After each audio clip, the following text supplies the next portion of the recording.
Bismillahirrahmanirrahim. Assalamualaikum warahmatullahi wabarakatuh. Alhamdulillahirabbil alamin.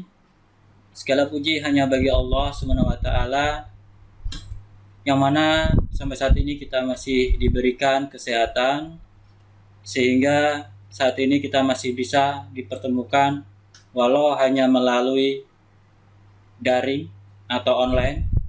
Mudah-mudahan kita senantiasa dalam lindungan Allah SWT dari segala macam mara dan bahaya. Amin ya robbal alamin. Langsung aja marilah kita fokuskan diri kita, konsentrasi kita untuk mengikuti kegiatan belajar mengajar dengan media online atau daring. Mudah-mudahan kita mendapat keberkahan dalam mengikuti kegiatan belajar mengajar ini. Marilah kita sama-sama buka dengan bacaan basmalah bersama. Bismillahirrahmanirrahim.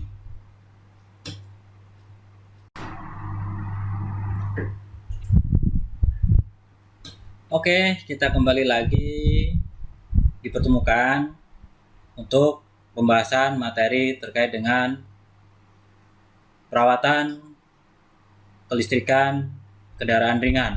Dalam hal ini kita akan membahas terkait dengan sistem pengapian konvensional. Mari kita lihat.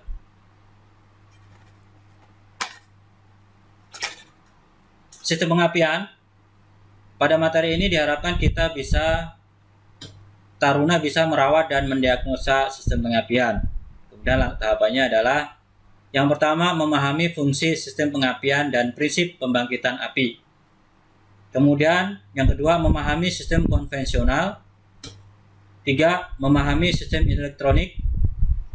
Keempat, memahami sistem pengapian CDI, merawat dan mendiagnosa sistem pengapian. Nah, ini mata pelajaran yang harus kita pahami ke depan. Kemudian, fungsi dari sistem pengapian adalah untuk memulai proses pembakaran pada motor bensin atau mesin bensin. Kemudian agar kinerja motor optimal, maka sistem pengapian harus menghasilkan percikan api yang kuat pada saat yang tepat, sesuai dengan putaran dan beban mesin. Kemudian di sini ada tipe-tipe sistem pengapian. Yang pertama adalah tipe konvensional. Kemudian ada elektronik, kemudian ada programmed, kemudian yang terakhir adalah distributorless. Ini yang tidak menggunakan distributor. Nah, ini adalah komponen-komponen yang terdapat pada sistem pengapian konvensional. Yang pertama adalah kunci kontak. Kunci kontak ini adalah untuk memutus dan menghubungkan arus atau tegangan pada sistem pengapian dari baterai ke rangkaian primer pengapian. Kemudian di sini ada baterai. Baterai adalah berfungsi sebagai menyimpan tenaga listrik dalam bentuk energi kimia yang akan digunakan untuk mensuplai, menyediakan listrik ke sistem starter, sistem pengapian, lampu-lampu dan komponen yang lainnya. Kemudian di sini adalah distributor. Distributor adalah fungsinya adalah untuk mengarahkan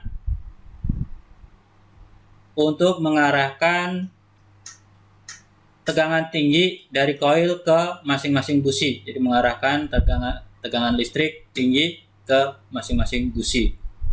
Kemudian di sini ada kabel tegangan tinggi.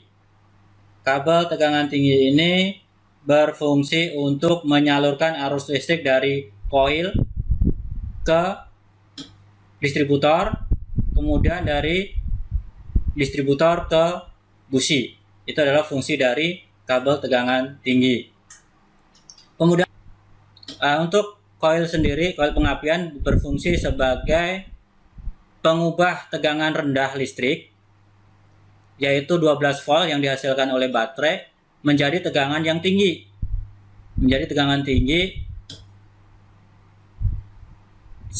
Menjadi 1000 kilovolt atau lebih yang dapat menghasilkan percikan bunga api pada busi. Jadi fungsi dari koil ini adalah untuk menaikkan tegangan dari 12 volt menjadi 10 kilovolt atau lebih, yang nantinya akan menghasilkan percikan bunga api pada busi. Nah, kemudian ini adalah bagian-bagian dari koil pengapian ya. Ini ada komponen-komponennya, bagian-bagiannya ada sel, terminal tegangan tinggi, kemudian terminal primer, sekunder coil, primer coil, inti busi, pelindung, kemudian ada isolator porslin. Kemudian ini bagian-bagian kutubnya ada terminal plus, main, dan B. Ini adalah bagian-bagian dari koil pengapian. Kemudian distributor.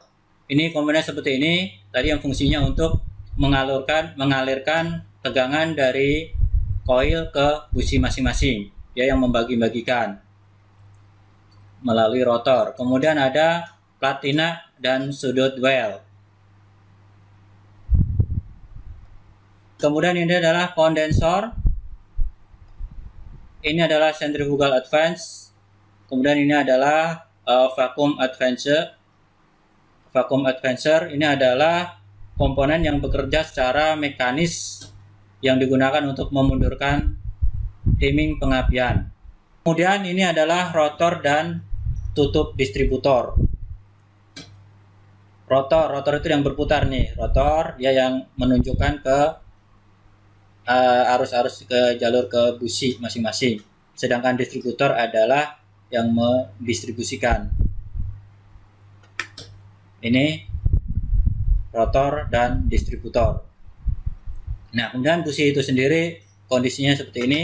Ketika dipotong, ada terminalnya, ada isolator keramik, ada alur arus listrik yang berjalan.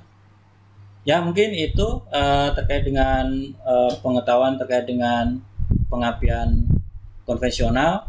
Nanti setelah ini akan kita tunjukkan video animasi untuk menunjukkan proses kerja atau cara kerja sistem pengapian konvensional.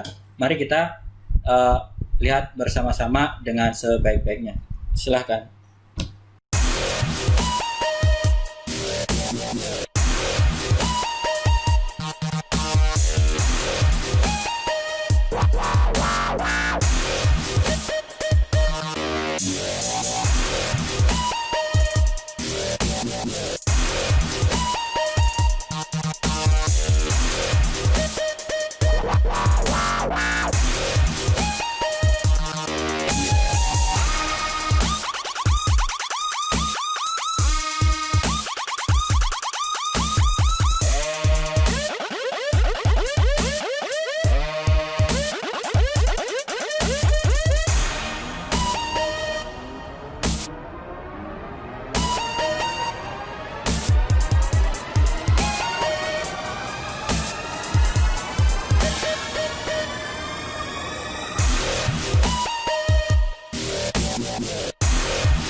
Itu ya, itu tadi materi yang dapat saya sampaikan. Kemudian juga ada videonya bagaimana cara kerja dari sistem pengapian konvensional. Tentunya kita sudah punya gambaran, oh ternyata seperti itu, sistem pengapian itu seperti itu.